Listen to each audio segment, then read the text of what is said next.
দেশের উত্তরের জেলা দিনাজপুরের সর্বোচ্চ বৃষ্টিপাতের রেকর্ড করা হয়েছে।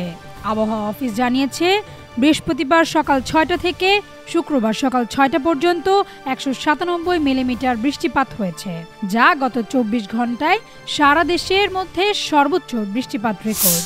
নেদারল্যান্ডসের প্রধানমন্ত্রী ডিক শফের সঙ্গে সাক্ষাৎ করেছেন বাংলাদেশ সরকারের প্রধান উপদেষ্টা অধ্যাপক ডক্টর মোহাম্মদ ইউনূস। স্থানীয় সময় বৃহস্পতিবার যুক্তরাষ্ট্রের নিউ ইয়র্কে জাতিসংঘের সাধারণ পরিষদে অধিবেশনের ফাঁকে তিনি এ সাক্ষাৎ করেন।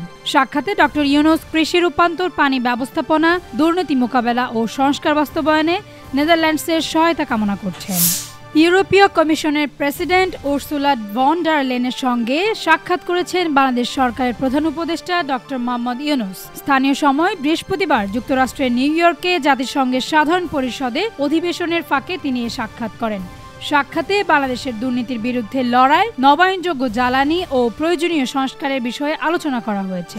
প্রধান উপদেষ্টা অধ্যাপক ডক্টর মোহাম্মদ ইউনূস ও অন্তর্বর্তীকালীন সরকারের প্রতি পূর্ণ সমর্থন প্রকাশ করেছেন জাতিসংঘের মহাসচিব অ্যান্টোনিও গুতেরেস। তিনি বলেন, জাতিসংঘ বাংলাদেশের সংস্কারে সহায়তা করতে প্রস্তুত। নিউ ইয়র্ক স্থানীয় সময় বৃহস্পতিবার জাতিসংঘ সদর দপ্তরের প্রধান উপদেষ্টার সঙ্গে বৈঠকে জাতিসংঘ মহাসচিব এ সমর্থন ব্যক্ত করেন। খবর বাসুসের। এ সময় অ্যান্টোনিও গুতেরেস বলেন, সদ্য গৃহীত জাতিসংঘের প্যাক্ট অব দ্য ফিউচার বাংলাদেশের জন্য অত্যন্ত প্রাসঙ্গিক এবং এর প্রণোদনামূলক অর্থায়ন দেশটির জন্য বিশেষ সহায়ক হবে। চরম অর্থনৈতিক দুর্দশার মধ্যেই নিজেদের সামরিক খাতকে শক্তিশালী করতে চেষ্টার কোনো ত্রুটি রাখছে না পাকিস্তান। প্রতিবেশী ভারতের সঙ্গে পাল্লা দিয়ে তাই নিজেদের প্রতিরক্ষা খাতকে আরও উন্নত ও বৈচিত্র্যময় করার উদ্যোগ নিয়েছিল ইসলামাবাদ। সেই লক্ষ্য নিয়ে দেশটি তৈরি করে স্বল্প মূল্যে নজরকাড়া এক যুদ্ধ বিমান F-17। দাম ও সুবিধার উপর নির্ভর করে এই বিমানকে ভাগ করা হয়েছে ৩টি ব্লকে, যার সর্বশেষ ভার্সন ব্লক 3। এবার আজারবাইজানের আকাশ কাঁপিয়ে বেড়াবে পাকিস্তানের তৈরি F-17 ব্লক 3 ভার্সন। কানপুরের গ্রিক পার্ক স্টেডিয়ামে আলোর স্বল্পতা এবং বৃষ্টির কারণে আগেভাগেই শেষ হয়ে গেল বাংলাদেশ ও ভারতের মধ্যে চলমান দ্বিতীয় টেস্টের প্রথম দিনের খেলা।